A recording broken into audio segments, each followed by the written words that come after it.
वही same properties यहाँ पे है कि जब भी हम दो एलिमेंट्स का क्या करेंगे, इंटरसेक्शन करेंगे, तो चाहे ए से ए इंटरसेक्शन बी लिख दो चाहिए उसको, और बी इंटरसेक्शन ए लिख दो, बात एक ही है, कोई दिक्कत आने वाली नहीं है वहाँ पे। और इसी प्रकार देखिएगा कि एसोसिएटिव रूल क्या है, एसोसिएटिव रूल में है कि पहले आप दो का इंटरसेक्शन कर लो, बाद में इसका तीसरे के साथ इंटरसेक्शन कर लो, और यहाँ पे भी वही बातें हैं, ठीक है। और इसी में देखिएगा कि थर्ड वाले में देखिएगा कि फाइव के इंटरसेक्शन के साथ क्या करने पर फाइव दोनों में कॉमन हो, यानी कि ए सेट के अंदर भी कॉमन आए और वो फाइव हो, तो उसमें क्या करते हैं, वहाँ पे आएगा फाइव, ठीक है। इसी में देखिएगा कि यूनियन में क्या करने वाले हैं, यूनियन के साथ ए का इंटरसेक्शन क्या होता है, वो क्या होता है भाई ए, यानी कि यूनियन के साथ ए का intersection low of five and you, इसको बोलते हैं लो एंड फाइव एंड यू बोलते हैं। और दूसरा देखिएगा कि यहाँ पे क्या होने वाला है कि ए का खुद के साथ खुद का इंटरसेक्शन क्या आने वाला है, खुद ही आने वाला है, ठीक है। और ये क्या होता है, आइडेम्पोटेंट रूल बोलते हैं इसको, ठीक है। जैसे कि हमने एडिशन में देखा था, उसी प्रकार यहाँ पे भी हम क्या कर सकते हैं, जैसे कि इंटरसेक्शन में भी क्या हो सकता है, आइडेम्पोटेंट, यानी कि दो से क्या करते हैं, दो सेम जो भी हैं उनका क्या करेंगे, इंटरसेक्शन करेंगे तो वही आएगा, ठीक है। इसी में देखिएगा कि फिफ्थ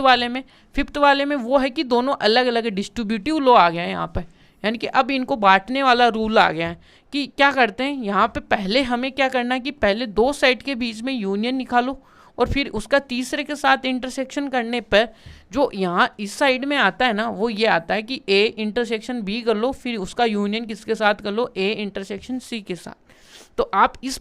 फिफ्थ प्रॉपर्टी, ये तो जो ऊपर वाली प्रॉपर्टी है वो तो सेम है जो हमने यूनियन में सीखी थी वही है, ये जो ज़्यादा जो आपको आएंगी वो आएंगी आपको जब भी हम इसके एक्सरसाइज क्वेश्चन सोल्व करेंगे, तो मैं आपको वहाँ पे बताता चलूँगा, ठीक है। यदि एक्सरसाइज में क्वेश्चन है तो,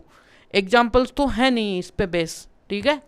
तो यहाँ पे देखिएगा कि क्या करते हैं, देखिएगा कि फिफ्थ वाले के लिए, ठीक है, फिफ्थ वाले के देखिएगा कि एक ए सेट ले लो आप, तो 1 2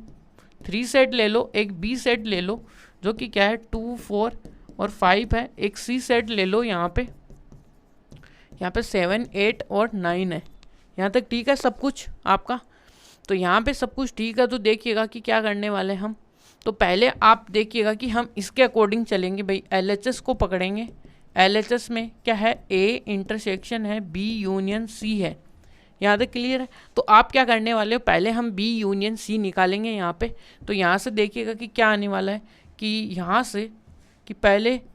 ए तो अपने पास सही है कि बी यूनियन सी क्या आने वाला है, जो दोनों में हो, तो दोनों में कौन कौन से, ये तो सारे में देखिएगा कि कोई तो कॉमन एलिमेंट है नहीं, यहाँ पे 6 7 9 है, ठीक है। तो यानी कि सभी को लिख दो भाई, लाइन से आ जाओ सब, 4 5 आ गया, फिर 6 7 और 9 आ गया,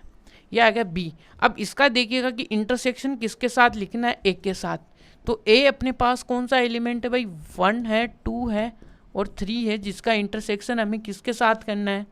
2 करना है, 4 करना है, 5 करना है, 6 करना है, 7 करना है, 9 करना है। अब देखिएगा कि क्या कोई कॉमन एलिमेंट है इन दोनों में, बस एक एलिमेंट है जो कि 2 है, पकड़ में आई बात यहाँ पे। तो 2 आया, तो यहाँ से कॉमन एलिमेंट आपका क्या आ गया, 2, ठीक है। अब इसका क्या लेते हैं हम, एलएचएस ओढ़ लेते हैं भाई,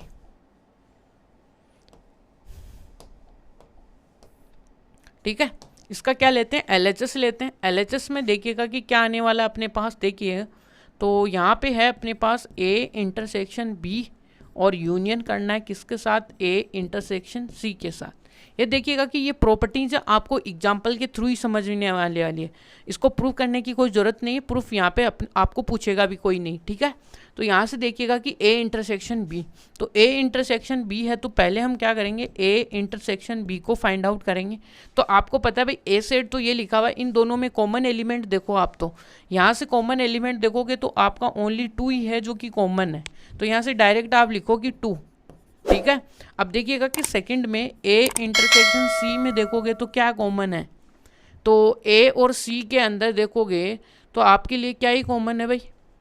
कि यहाँ पे तो कोई एलिमेंट ही ऐसा नहीं है कि जो आपके लिए कॉमन हो, तो यहाँ पे कॉमन नहीं है तो क्या है भाई, 5 है, कुछ भी नहीं है यहाँ पे कॉमन, तो इसको ऐसे ही लिखेंगे भाई। और यहाँ पे देखिएगा कि अकॉर्डिंग टू जो प्रूफ करना है वो हमें देखिएगा कि 2 है और ये कॉमन आया, इसका यूनियन किसके साथ करना है, 5 के साथ। ये प्रॉपर्टी आ गई कि क्या आ गई, कोई भी एलिमेंट हो और उसका यूनियन 5 के साथ करते हैं तो जो आगे का जो एलिमेंट है ना सॉरी सेट है वो ही आता है, क्योंकि इससे पहले हमने प्रूव कर, देखिएगा कि यहाँ पे एक प्रॉपर्टी आई थी अपनी वास ये रही, कौन सी है भाई, ये कि ए यूनियन फाई, वहाँ पे कोई ना कोई एक सेट था और उसका फाई के साथ यूनियन क्या आ रहा था, वही सेट आ रहा था। और यहाँ पे जस्ट इसका एग्जांपल देख लीजिएगा कि यहाँ से क्या आएगा, यहाँ पे ये आया है, ठीक है। तो ये ओनली 2, तो इसका मतलब 2 और 2 बराबर है, इसका मतलब डिस्ट्रीब्यूटिव लॉ इस प्रकार से होल्ड होता है।